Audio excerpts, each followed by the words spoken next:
How's it going, y'all? I'm gonna make a little somewhat short video today.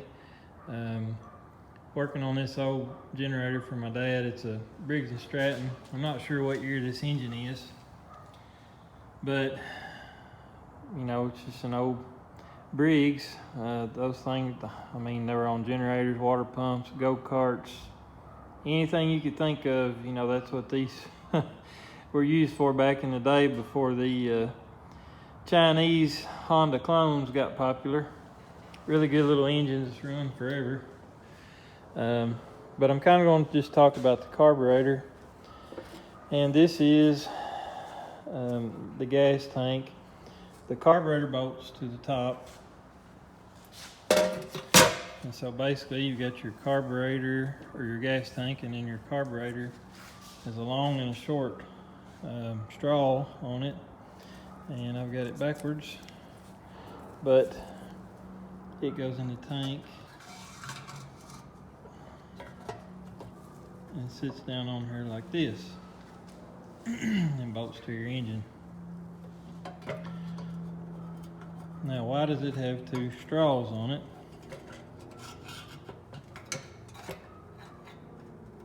If I can get it back out, we'll talk about that. So, first we'll look down in the tank.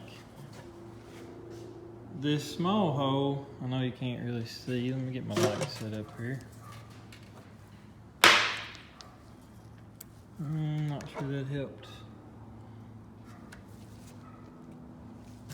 The small hole goes all the way to the bottom of the fuel tank.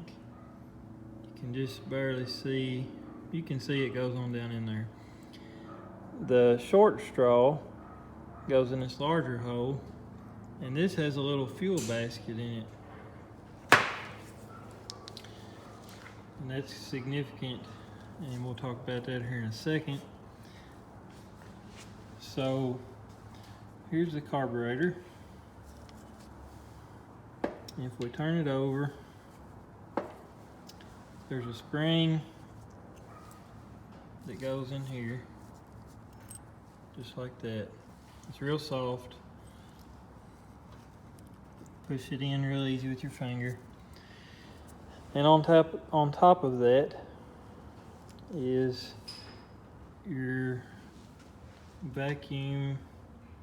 Well, it's a diaphragm fuel pump that operates off of vacuum. So as the engine runs, it operates these two little U-shaped flaps on this diaphragm. And this circle looking part here between my fingers right here sits flat on this spring, and the spring pushes it back this way towards the camera after the pulse from the piston going down draws it in and pulls the spring in. So that diaphragm is always working back and forth. Well, that opens and shuts these valves as the pressure changes in there on the back side of this diaphragm. And so what you have is this long straw goes up into this hole right here.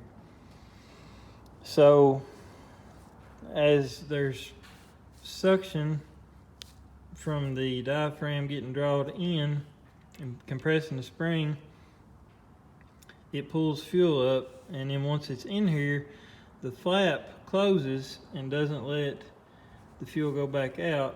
And so when the diaphragm moves back this way from the spring pressure, it pushes it out down here. And so after it gets pushed out, I'm gonna dump this spring back out so I don't lose it.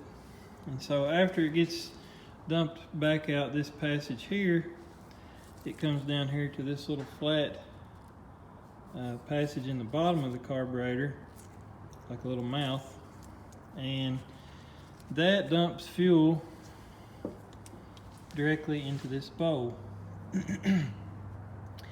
And so while your engine's running, it's always pumping fuel into this bowl, and if it gets full, it just overflows back into the deep part of the tank. So your long straw draws fuel from the bottom. It goes through these two valves, and then it dumps into this little basket or chamber. And then the short straw just works, it also works just off of the suction from the piston going down. And it draws fuel up through, it draws fuel up through the short tube. And then under this,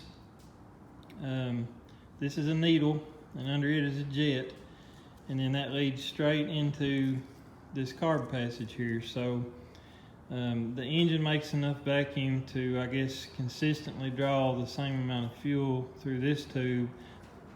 And basically it just draws it right up and through that jet, and it goes into your engine from there straight through the carb. It's got a little venturi like in here, a little twisted piece of metal, and I guess that better helps atomize, but maybe speeds up the airflow.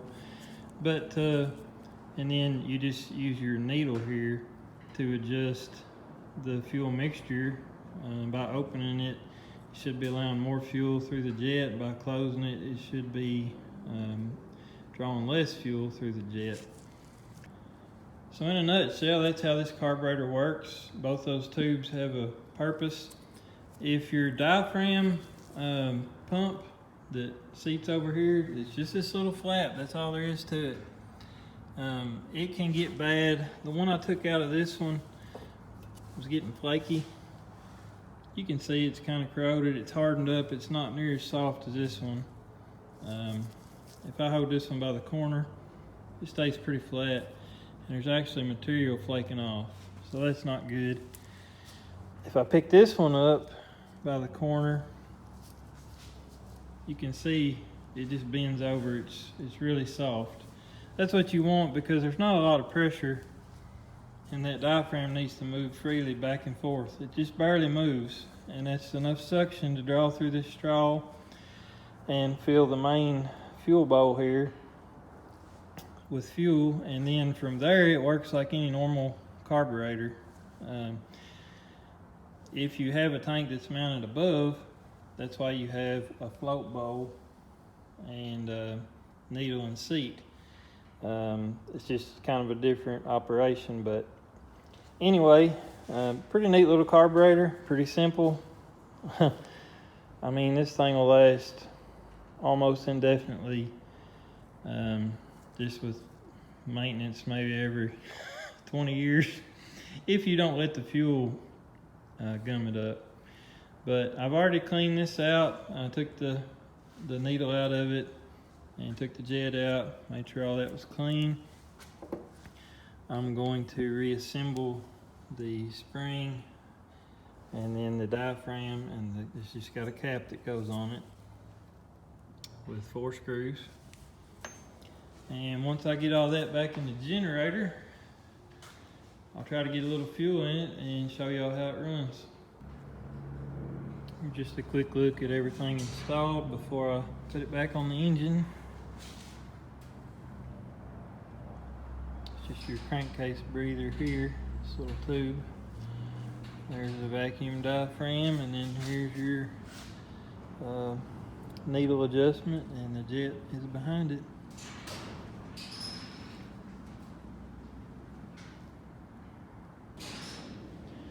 Well, the carburetor's on, but it's been sitting a while, and as you can see, so I haven't put any gas in it yet. I did try to start it just with some starting fluid, but I was pretty sure it didn't have any spark, and it does not. So I'm gonna look at the coil now and see if it needs cleaned up or what's the holdup here. I mean, the magnets are a little dirty, but don't look too bad.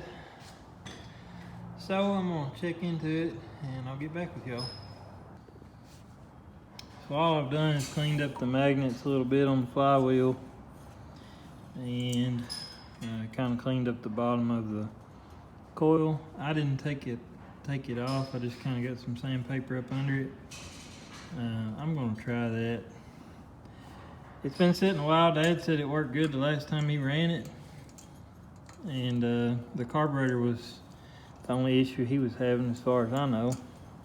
And as far as he could remember. But it's been sitting a while, so I wouldn't think the coil would go bad sitting there. But that's the only thing that controls spark on this. It just has a coil.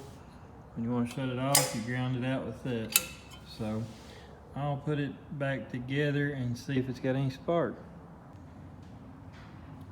Well, I just found out I was wrong. This engine does actually have points, I believe. There's a wire running up inside the flywheel. That means I've got to get the flywheel off.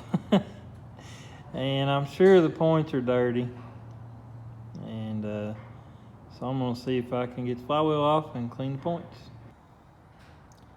Well, we're getting deep now. The points are under this cover. First thing you have to take off is this. It actually holds the flywheel on, it's threaded. I just used a chisel and stayed down low on this ear and pecked with my hammer until it spun off.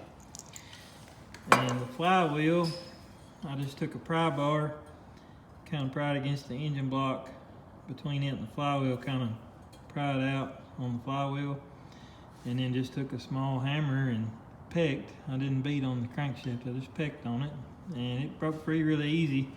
I guess because it's keyed, so don't lose your key. Now I'm going to get into the points.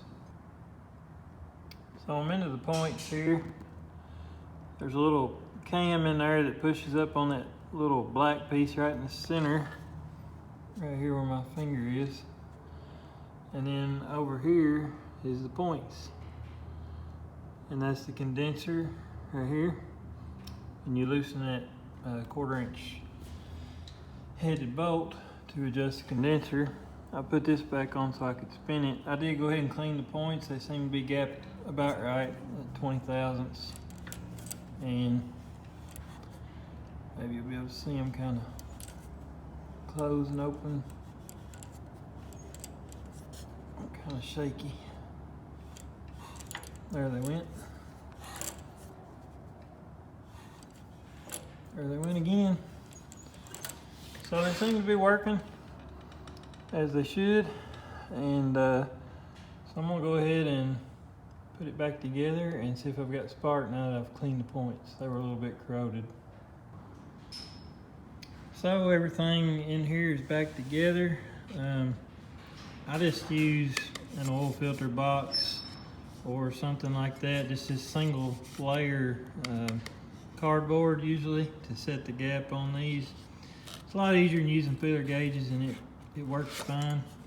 I just push this up under the coil, and then I just kind of, press it down against this, not super hard, because you can pinch them in there where you can't even pull them out.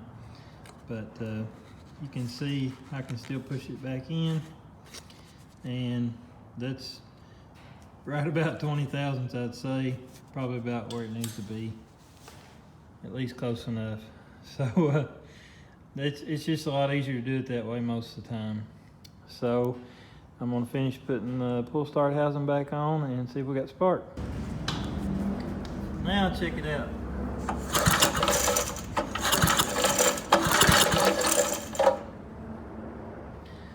Should run now. All right, well, I've got this thing back together. I went ahead and got it started. It has good spark now. Went ahead and got it started on a little bit of starting fluid and let it run long enough to fill the little fuel can in the tank there. And once it took off on its own, I let it run for a second, shut it off, but I will show y'all how it sounds. It sounds really good. The only thing is the one-way bearing in the pull start, I guess it's dried out pretty bad, and I've been spraying it with some WD-40, but so far I haven't been able to get it to quiet up totally. But it sounds really bad. It's smooth, and then it screeches real loud. It's trying to you know, catch a little bit when it should just be freewheeling. But worst case, we can get one of them and stick on it later. But it runs great, and I'm gonna fire it up and I'll let y'all hear it run for a second.